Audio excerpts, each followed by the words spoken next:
ഹരേ രാമ രാമ രാമ ഹരേ ഹരേ, ഹരേ കൃഷ്ണ കൃഷ്ണ കൃഷ്ണ ഹരേ ഹരേ. ഓം ഓം gum ഗുരുഭ്യോ നമ. ഓം gum ഗണപതയേ നമ. ഓം പരാശക്തിയേ നമ. ഓം നമോ നാരായണായ. ഹരി ഓം. പ്രിയമുള്ള സുഹൃത്തുക്കളായ സജ്ജനങ്ങളെ, ഏവർക്കും വിഷ്ണു സഹസ്രനാമ പഠനത്തിൻ്റെ 2ാം ദിവസത്തിലേക്ക് സ്വാഗതം.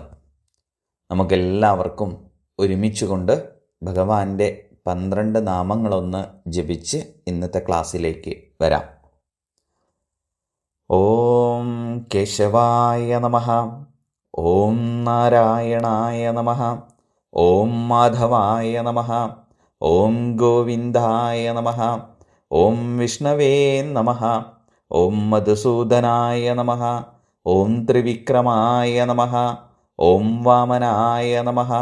ഓം ശ്രീധരായ നമഃ. ഓം ഋഷികേശായ നമഃ. ഓം പത്മനാഭായ നമഃ. ഓം ദാമോദരായ നമഃ. ഹരി ഓം. ഓം നമോ നാരായണായ. കൃഷ്ണ, നമുക്ക് വിഷ്ണു സഹസ്രനാമ പഠനത്തിൻ്റെ 2ാമത്തെ ദിവസമാണ് ഇന്ന്, അല്ലേ? ഇന്നലെ നമ്മൾ ജസ്റ്റ് വിഷ്ണു സഹസ്രനാമത്തിലെ പഠനത്തിൽ നിങ്ങൾ ശ്രദ്ധിക്കേണ്ട കാര്യങ്ങളെക്കുറിച്ച് ഇന്നലെ സൂചിപ്പിച്ചു. ഇന്ന് അതിൻ്റെ തുടർച്ചയായ ആമുഖത്തിലേക്ക് നമുക്ക് വരാം. നോക്കൂ, നമ്മളുടെ ഈ ഒരു മനുഷ്യജന്മം നമുക്ക് ലഭിച്ചു എന്നുള്ളത് അനേക കോടി ജന്മങ്ങളിലൂടെ നമ്മൾ എത്തിച്ചേർന്നതാണ് ഈ മനുഷ്യജന്മത്തിൽ, അല്ലേ? ഈ ഒരു മനുഷ്യജന്മം കിട്ടിയത് വളരെ വിശേഷമായി നമ്മൾ ഒരുപാട് യോനികളിലൂടെ ജനിച്ചു വന്നതിൻ്റെ ശേഷമാണ്. അങ്ങനെ പലവിധ കഷ്ടപ്പാടുകൾ ഒക്കെ നമ്മൾ സഹിച്ച് ഒടുവിൽ നമ്മൾ ഇവിടെ ഒരു മനുഷ്യനായിട്ട് ജനിച്ചു. അങ്ങനെ ജനിച്ച നമ്മളുടെ ഈ ജന്മം ഒരിക്കലും ശാശ്വതമല്ല, അല്ലേ? എന്നും സ്ഥിരമായിട്ട് നമ്മളിവിടെ ഉണ്ടാവുമോ? ഒരിക്കലും ഉണ്ടാവില്ല. നമ്മളിവിടെ നിന്ന് കുറച്ച് സമയം നമ്മുടെ റോള് കഴിഞ്ഞാൽ നമ്മൾ പോകണം. ഈ എപ്പോഴും നമ്മൾ പറയാറുള്ള പോലെ ലോകം എന്ന് പറയുമ്പോൾ വലിയൊരു നാടകശാലയാണ് എന്ന് പറയും.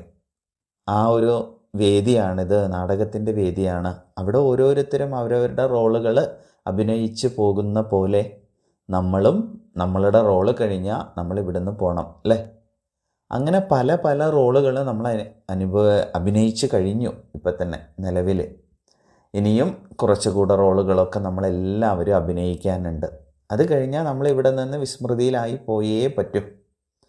അങ്ങനെ നമ്മൾ ജനിച്ച് ജീവിച്ചു കൊണ്ടിരിക്കുമ്പോൾ യഥാർത്ഥത്തിൽ വളരെ കുറച്ച് സമയം മാത്രമുള്ള നമ്മുടെ ഈ മനുഷ്യ ജീവിതം നമുക്ക് എത്ര കണ്ട് ആസ്വദിക്കാൻ സാധിക്കുന്നുണ്ട്, ആനന്ദത്തോടെ അനുഭവിക്കാൻ സാധിക്കുന്നുണ്ട് എന്നുള്ളത് വളരെ വിശേഷമായൊരു ചോദ്യമല്ലേ?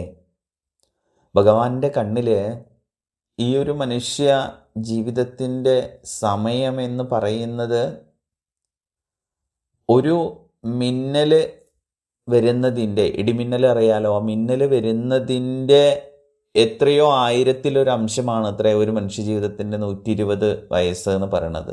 അത്രയും വളരെ സൂക്ഷ്മമാണ് ഭഗവാന്റെ കാലഗണനയിൽ നമ്മുടെ സമയം എന്ന് പറയണത്. അപ്പോൾ ഈ സമയത്തിൻ്റെ ഇടയിൽ ഈ 120 വർഷം ഓരോ ദിവസവും രാവിലെ ആയ വൈകുന്നേരം ആവാൻ വേണ്ടി പ്രാർത്ഥിക്കുന്ന എത്ര പേര് നമ്മുടെ ചുറ്റുമുണ്ട്, അല്ലേ? അപ്പോൾ പല പല വിഷമങ്ങൾ, പല പല പ്രയാസങ്ങൾ, പല പല ബുദ്ധിമുട്ടുകൾ, മനസ്സിൻ്റെ ഭാരങ്ങൾ, അസ്വസ്ഥതകൾ, ഇങ്ങനെ അനേകം പ്രശ്നങ്ങളിൽ നേറി കഴിയുന്ന ബഹുഭൂരിപക്ഷം ആൾക്കാരെയും നമുക്ക് കാണാൻ സാധിക്കും. അപ്പോൾ നമുക്ക് ഇപ്പം കിട്ടിയ ഈ ഒരു മനുഷ്യജന്മത്തിൽ എന്തിനാണ് ഈ മനുഷ്യജന്മം എടുത്തിട്ടുള്ളത് എന്ന് നമ്മൾ ആത്യന്തികമായി മനസ്സിലാക്കണം. വിഷ്ണു സഹസ്രനാമ ജപം എന്തിനാണ് ചെയ്യുന്നത് എന്ന് മനസ്സിലാക്കി ജപിച്ചാലല്ലേ കാര്യമുള്ളൂ. അതിനു വേണ്ടിയാണ് ഇതിൻ്റെ ഒരു ആമുഖമായിട്ട് ഇങ്ങനെ പറയുന്നത്. അപ്പം എന്തിനാണ് നമുക്ക് ഈ ഒരു മനുഷ്യജന്മം നമുക്ക് ലഭിച്ചിട്ടുള്ളത്? ഇനി ഈ ജന്മത്തിൽ നമുക്ക് സമയമില്ല, അടുത്ത ജന്മത്തിലാവാം എന്ന് വിചാരിക്കുക. അടുത്ത ജന്മം നമ്മൾക്ക് ഇതൊക്കെ ചെയ്യാൻ പറ്റിയൊരവസ്ഥയിലാവും, അഥവാ അടുത്ത ജന്മം മനുഷ്യജന്മം തന്നെ ആവുമെന്ന് നമുക്ക് ഉറപ്പുണ്ടോ? അത് ഉറപ്പില്ല. അപ്പം അതുകൊണ്ട് നമുക്ക് കിട്ടിയ സമയം നമ്മൾ കൃത്യമായി പ്രയോജനപ്പെടുത്തുക. അടുത്ത ജന്മത്തേക്കൊന്നും പോകണ്ട, അടുത്ത ദിവസം നമ്മളുടെ കൂടെ ഉണ്ടാവുമെന്ന് നമുക്ക് ഉറപ്പുണ്ടോ? അല്ലേ? അടുത്ത മണിക്കൂർ നമ്മളുണ്ടാവുമെന്ന് ഉറപ്പില്ല. അങ്ങനെയുള്ളൊരു കാലഘട്ടത്തിലാണ് നമ്മളുള്ളത്. അതുകൊണ്ട് ഏത് സമയത്താണോ നമ്മൾ ജീവിക്കുന്നത്, ആ ജീവിക്കേണ്ട സമയം ശരിയായി ജീവിച്ച് തീർക്കുക. എൻ്റെ ഗുരുനാഥൻ ബാലമാഷ് എപ്പോഴും പറയും, നമ്മളെല്ലാം ആനന്ദത്തിൻ്റെ കട്ടകളാണ് എന്ന് പറയും. ആനന്ദത്തിൻ്റെ കട്ടകളായ നമ്മൾ ആ ആനന്ദം ശരിക്കും അനുഭവിക്കാതെ ജീവിക്കുകയാണ്. ഓരോ ദിവസവും കരഞ്ഞ് കരഞ്ഞ് കരഞ്ഞ് തീർക്കുകയാണ് പല ആൾക്കാരും. അപ്പം അതിൽ നിന്ന് എല്ലാവരും ഒന്നും പറയുന്നില്ല, പല ആൾക്കാരും പല പല വിഷയസുഖങ്ങളുടെ പിന്നാലെ പോയി അവസാനം എത്ര ജന്മങ്ങൾ നമ്മൾ അനുഭവിച്ചാലും പിന്നെയും അതിൻ്റെ പിന്നാലെ തന്നെയാണ് നമ്മൾ പോണത്, വിഷയസുഖങ്ങളുടെ പിന്നാലെ. വിഷയസുഖങ്ങൾ വേണ്ടെന്നല്ല പറയുന്നത്, പക്ഷേ ആ വിഷയസുഖങ്ങളെ നമ്മൾ അനുഭവിക്കുമ്പോഴും അതിലൊരു ഈശ്വരത്തിനെ കണ്ടുകൊണ്ട് നമ്മൾക്ക് അനുഭവിക്കാൻ സാധിക്കണം. അങ്ങനെ അനുഭവിക്കാൻ വേണ്ടിയാണ് ഈ ഒരു അവതാരികയിലൂടെ, ഈ ഒരു ആമുഖത്തിലൂടെ നിങ്ങളുടെ മനസ്സിലേക്ക് അതിനെ എത്തിക്കുവാൻ ശ്രമിക്കുന്നത്. ഈ പ്രപഞ്ചവുമായി ബന്ധപ്പെട്ട് നമ്മൾ എന്ത് ചെയ്താലും അതെല്ലാം തന്നെ നമ്മളെ എത്തിപ്പിക്കുന്നത് രാഗവിദ്വേഷ മത മാത്സര്യ ദുഃഖങ്ങളിലേക്കാണ്. എത്ര തന്നെ ആസ്വദിച്ചാലും അതിൽ നിന്നൊന്നും നമുക്ക് എന്താ പറയുക, തൃപ്തി വരില്ല. പോരാ പോരാ, ഇത് പോരാ, ഇത് പോരാ, ഇത് പോരാ, ഇത് പോരാ, ഇത് തോന്നലാണ് ഈ വിഷയസുഖങ്ങളുടെ ഒരു ഭാവം. അപ്പോൾ അതിനെ എങ്ങനെ നമുക്ക് അതിൽ നിന്ന് മോചനം തേടി ഒരു ശാശ്വതമായ ഒരു ആനന്ദം എന്നതൊന്നുണ്ടെങ്കിൽ എത്ര അനുഭവിച്ചാലും മതിയാവാത്ത, പിന്നെയും ആ നമ്മുടെ മനസ്സിനെ അത്ര അധികം ആനന്ദിപ്പിക്കുന്ന, ആത്മാവിന് മുക്തി ലഭിക്കുന്ന ആ ഒരു ആനന്ദമുണ്ടെങ്കിൽ, മതി വരുവോളം ആസ്വദിക്കാൻ സാധിക്കുന്ന ആ ഒരു ആനന്ദമുണ്ടെങ്കിൽ, ആ ആനന്ദത്തിനെ അല്ലേ നമ്മൾ അന്വേഷിക്കേണ്ടത്?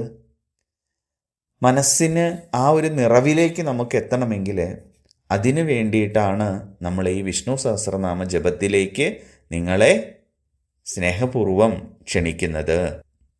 അങ്ങനെ ഈ ഒരു ലോകമാകുന്ന നാടകവേദിയിൽ നമ്മൾക്ക് പറഞ്ഞിട്ടുള്ള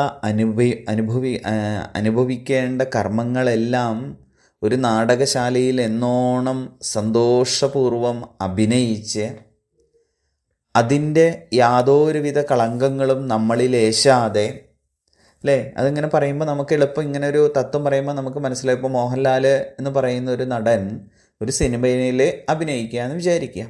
സിനിമയിൽ, ഈ ഒരു സിനിമയിൽ അയാൾ മാഷാവാം, തൊട്ടടുത്ത സിനിമയിൽ അയാൾ ഒരു കുട്ടിയാവാം, അതിൻ്റെ തൊട്ടടുത്ത ഒരു സിനിമയിൽ അദ്ദേഹം ഒരു വില്ലനാവാം, തൊട്ടടുത്ത സിനിമയിൽ അദ്ദേഹം ഒരു പോലീസ് ഓഫീസർ ആവാം.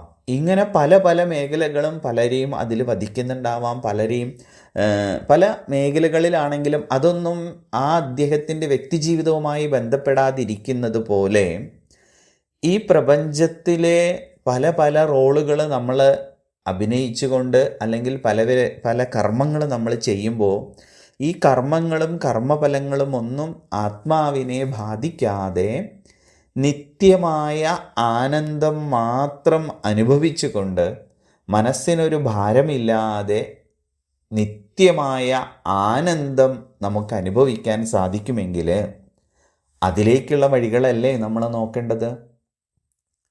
അങ്ങനെയുള്ളൊരു വഴികളുണ്ടോ യഥാർത്ഥത്തിൽ? എന്തൊക്കെ ചെയ്താലും, നമ്മൾ എന്തൊക്കെ കർമ്മങ്ങൾ നമ്മൾ ചെയ്യുമ്പോഴും അതൊന്നും കർമ്മത്തിൻ്റെ ദോഷം ഏൽക്കാതെ നമുക്ക് ചെയ്യാൻ സാധിക്കുമെങ്കിൽ ഒരു കാര്യം ഉറപ്പാണ്, നമ്മൾ ഗൃഹസ്ഥാശ്രമിയാണ്, നമ്മൾ ഈ പ്രപഞ്ച വിഹാരങ്ങളിൽ ഏർപ്പെടുന്നൊരു വ്യക്തിയാണ്, നമുക്ക് കർമ്മങ്ങൾ ചെയ്യാതിരിക്കാൻ സാധിക്കില്ല എന്നുള്ളത് ഉറപ്പാണ്, അല്ലേ? അങ്ങനെ കർമ്മങ്ങൾ ചെയ്യാതിരിക്കാൻ ഒരാൾക്കും സാധിക്കില്ല. അപ്പം അതുകൊണ്ട് കർമ്മങ്ങൾ ചെയ്തുകൊണ്ടിരിക്കുമ്പോഴും നമുക്ക് നിത്യമായ ആനന്ദം ലഭിക്കുമെങ്കിൽ ആ നിത്യമായ ആനന്ദത്തിലേക്കുള്ള വഴികളെ അന്വേഷിക്കല്ലേ വേണ്ടത്? ആ നിത്യമായ ആനന്ദത്തിലേക്കുള്ള വഴി യഥാർത്ഥത്തിലുണ്ടോ? അപ്പോൾ നമ്മളോട് നമ്മുടെ ഭാരതത്തിലെ ഋഷി പരമ്പര നമ്മളോട് പറയുന്നു, ഈ ലോകത്തിരുന്നു കൊണ്ട് തന്നെ നമുക്ക് ഈ ജന്മത്തിൽ തന്നെ ആ പരമമായ ആനന്ദം, നിത്യമായ ആനന്ദം നിങ്ങൾക്ക് അനുഭവിക്കാം. അതിനുള്ള വഴികളുണ്ട്, ആ വഴിയിലേക്ക് നിങ്ങൾ വരൂ എന്ന് നമ്മളുടെ ഋഷീശ്വരന്മാർ പറയുന്നു. ഞങ്ങളത് അനുഭവിച്ചതാണ്, ഇതാണ് ആ വഴി എന്ന് നമ്മളെ പറഞ്ഞ് മാടി വിളിക്കുന്ന ഒരുപാട് വഴികൾ നമ്മുടെ മുന്നിൽ കാണിച്ചു തന്നിട്ടുണ്ട് നമ്മുടെ ഋഷീശ്വരന്മാർ. ആ വഴികളിലൂടെ നടക്കാൻ യാതൊരു പ്രയാസവും ഇല്ല. ഒരു പൈസ നമുക്ക് ചിലവില്ല. ശരീരം അധ്വാനിച്ച് വേർത്ത് കുളിച്ച് നടക്കേണ്ട ആവശ്യമില്ല. ആരുടെയും പ്രീതി പിടിച്ചു പറ്റേണ്ട ആവശ്യമില്ല. ആരുടെയും സേവ പിടിച്ചു പറ്റേണ്ട ആവശ്യമില്ല. ഒരേ ഒരു കാര്യം മാത്രം നിങ്ങൾ ചെയ്താൽ മതി. എന്താണ്? അനന്യാ ചിന്തയന്തോ മാം യേ ജനാ പര്യുപാസതേ തേഷാം നിത്യാഭിയുക്താനാം യോഗക്ഷേമം വഹാമ്യഹം. അല്ലേ? ആരാ പറഞ്ഞത് ഇത്? ഭഗവാൻ ശ്രീകൃഷ്ണൻ. എന്താ പറഞ്ഞത്? അനന്യമായ ചിന്തയോടുകൂടി യാതൊരുവിധ അന്യചിന്തകളും കൂടാതെ ആരാണോ ദിവസവും എന്നെ ഭജിച്ചു കൊണ്ടിരിക്കുന്നത് അവൻ്റെ യോഗക്ഷേമം ഞാൻ വഹിക്കും എന്ന് പറഞ്ഞത് ആരാ? അല്ലേ? എന്താണോ അവർക്ക് വേണ്ടത് അത് മുഴുവൻ നൽകുന്നവനാണ് ആര്? ഈ ഭഗവാൻ. അതുകൊണ്ട് ആ ഭഗവാനെയാണ് നമ്മൾ ഉപാസിക്കുന്നത്. അപ്പോൾ നമുക്ക് എന്തേ വേണ്ടുള്ളൂ? നിത്യമായ ആനന്ദം അനുഭവിക്കാൻ ആത്മാർത്ഥമായ സമർപ്പണ ഭക്തി. വേറൊന്നും ആവശ്യമില്ല, സമർപ്പണ ഭക്തി മാത്രം മതി. ആ ഭക്തിയിലേക്ക് നമുക്ക് എത്താൻ സാധിക്കണം. അപ്പോഴോ അങ്ങനെ എത്തിയാലോ ഏറ്റവും അവസാനത്തെ വിഷ്ണു സഹസ്രനാമം നമ്മൾ അത് ചൊല്ലിയിട്ടാണ് നമ്മൾ സമാപിപ്പിക്കാറ്, അല്ലേ? ആർത്താവിഷണ്ണാശിഥിലാശ്ച ഭീത ഘോരേഷു ജവ്യാദിഷു വർത്തമാന സങ്കീർത്തി നാരായണ ശബ്ദമാത്രം വിമുക്ത ദുഃഖാ സുഖിനോ ഭവന്തു. അതായത് ആപത്തിൽ പെട്ടവനാണെങ്കിലും ദുഃഖിതനാണെങ്കിലും മനസ്സ് തകർന്നവനാണെങ്കിലും അകത്ത് ഒരുപാട് ഭയപ്പാടോടുകൂടി കഴിയുന്നവനാണെങ്കിലും മഹാമാരി പിടിപെട്ട് വൈദ്യന്മാർ കൈയൊഴിഞ്ഞവനാണെങ്കിലും നാരായണ എന്ന ഒരൊറ്റ ജപം കൊണ്ട്, നാരായണ ശബ്ദം കൊണ്ട് എല്ലാ പാപങ്ങളും നശിച്ച് അവൻ സുഖിയായി വാഴുന്നു എന്നാണ്, അല്ലേ? ഏറ്റവും അവസാനം വിഷ്ണു സഹസ്രനാമത്തിൽ ജപിക്കാറ്. അപ്പോൾ നാരായണ ശബ്ദം എന്താണ്? ആ നാരായണ ശബ്ദം എന്ന് നമ്മൾ മനസ്സിലാക്കണം. എല്ലാം ചെയ്തിട്ട് ഏറ്റവും അവസാനം ഒരു തവണ നമോ നാരായണായ ജപിച്ചാൽ രക്ഷപ്പെട്ടു പോകുന്നല്ല. ആ നാരായണൻ എന്താണ്, എങ്ങനെയാണ് ആ നാരായണനിലേക്ക് നമുക്ക് എത്തിപ്പെടാൻ സാധിക്കുക, എന്താണ് നാരായണൻ എന്നതാണ് ഈ വിഷ്ണു സഹസ്രനാമ പഠനത്തിലൂടെ നമ്മൾ പഠിക്കാൻ പോകുന്നത്. വളരെ വിശേഷമാണ് ഈ വിഷ്ണു സഹസ്രനാമം. ആത്മാർത്ഥമായ പഠിക്കണമെന്ന ആഗ്രഹത്തോടു കൂടി നമ്മൾ തയ്യാറായാൽ ഈ ജീവിതത്തിൽ നമ്മൾ മറ്റൊന്നിനെ തേടി പോവേണ്ട ആവശ്യം വരില്ല. ലളിതാ സഹസ്രനാമവും വിഷ്ണു സഹസ്രനാമവും അത്രയും എഫക്റ്റീവാണ്. സഹസ്രനാമം എന്ന് കേൾക്കുമ്പോൾ തന്നെ നമ്മുടെ മനസ്സിലേക്ക് ഓടി വരുന്ന രണ്ട് സഹസ്രനാമങ്ങളാണിത്, അല്ലേ? ലളിതാ സഹസ്രനാമവും വിഷ്ണു സഹസ്രനാമവും. അപ്പോൾ അതിൽ ഏറ്റവും വിശേഷമായതാണ് വിഷ്ണു സഹസ്രനാമം. അനാദിയായ കാലം മുതൽ വിഷ്ണു സഹസ്രനാമം എല്ലാവരും ജപിച്ചുകൊണ്ടിരിക്കുന്നു. സഹസ്രനാമം എന്ന് കേൾക്കുമ്പോൾ തന്നെ നമുക്ക് ഓർമ്മ വരിക വിഷ്ണു സഹസ്രനാമമാണ്. അപ്പോൾ ഇതിലെ വിഷ്ണു ആരാണ്, വിഷ്ണു സഹസ്രനാമം എന്താണ് എന്ന് നമ്മൾ ഓരോരുത്തരും ആത്മാർത്ഥമായിട്ട് മനസ്സിലാക്കണം. ഇതിൻ്റെ ഒരു ആമുഖമായിട്ട് പറഞ്ഞതാണ്. അപ്പോൾ ചുരുക്കം പറഞ്ഞാൽ ഇത്രമാത്രം പറഞ്ഞ് ഈ വോയിസ് നോട്ട് അവസാനിപ്പിക്കാം. ഈ ജീവിതത്തിൽ ഇനി ഒരു ദിവസമുണ്ടെന്നോ ഇനി ഒരു നിമിഷമുണ്ട് എന്നോ വിശ്വസിച്ച് ഇരിക്കുന്നത് ഏറ്റവും വലിയ വിഡ്ഢിത്തമാണ്. ഇന്ന് പഠിക്കാൻ സമയമില്ല, നാളെ പഠിക്കുക വിഷ്ണു സഹസ്രനാമം എന്ന് വിചാരിച്ചാൽ നാളെ നമ്മൾ ഉണ്ടാവുമെന്ന് തന്നെ ഉറപ്പില്ല. അതുകൊണ്ട് ഇന്ന് ഒരു നാമമാണോ നിങ്ങൾക്ക് പഠിക്കാൻ സാധിക്കുക, ആ ഒരു നാമം പഠിക്കുക. ഒരു മന്ത്രമാണോ ചെല്ലാൻ സാധിക്കുക, ഈ ഒരു മന്ത്രം ഇപ്പം നമ്മൾ പഠിച്ചു വെച്ചത് ആത്മാവിലേക്ക് കയറ്റിക്കഴിഞ്ഞാൽ അടുത്ത സമയത്ത് അടുത്ത മന്ത്രം, ഒരു പക്ഷേ അടുത്ത ജന്മത്തിലാണെങ്കിൽ അടുത്ത ജന്മത്തിൽ അടുത്ത മന്ത്രം നമുക്ക് പഠിക്കാം.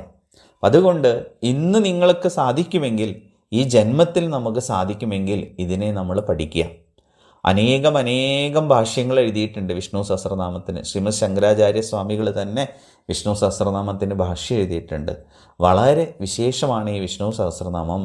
മഹാഭാരതത്തിൽ ഭഗവത്ഗീത എപ്രകാരം സ്വതന്ത്ര ഗ്രന്ഥമായോ അതുപോലെ വിഷ്ണു സഹസ്രനാമവും സ്വതന്ത്ര ഗ്രന്ഥമാണ്. മഹാഭാരതത്തിൽ നിന്ന് വന്നതാണ് അല്ലേ. അതിൻ്റെ കാര്യങ്ങളെക്കുറിച്ചൊക്കെ വോയിസ് നോട്ടിലൂടെ വരും. നാളെ അതിൻ്റെ പശ്ചാത്തലം പറയുന്ന സമയത്തെല്ലാം വരും നിങ്ങൾക്ക്. ഇന്ന് ഇതിൻ്റെ ഒരു ആമുഖമായിട്ട് പറഞ്ഞതാണ്. അപ്പോൾ നമ്മൾ ഈ ഒരു മനുഷ്യ ജീവിതത്തിൽ വിഷയസുഖങ്ങളെല്ലാം നമ്മൾക്ക് ജീവിതത്തിലെ ഈ ഒരു ലോകത്തു നിന്ന് ഒളിച്ചോടാൻ സാധിക്കാത്തത് കൊണ്ട് നമ്മളിൽ നിക്ഷിപ്തമായ കർമ്മങ്ങളെല്ലാം നമ്മൾ ചെയ്തുകൊണ്ടിരിക്കുമ്പോഴും ഭഗവാനെ കാണാനും ഭഗവാനെ അനുഭവിക്കാനും ഭഗവാനിലേക്ക് എത്തിച്ചേരുവാനും നമുക്ക് സഹായിക്കുന്ന വിശേഷമായ ഒരു നിത്യമായ ആനന്ദത്തെ നമുക്ക് നൽകുന്ന പരമമായ ഒരു പഠനത്തിലാണ് നിങ്ങൾ എത്തിയിട്ടുള്ളത്. ആ വിഷ്ണു സഹസ്രനാമത്തിലാണ് നിങ്ങൾ എത്തിയിട്ടുള്ളത്. ആ വിഷ്ണു സഹസ്രനാമമാണ്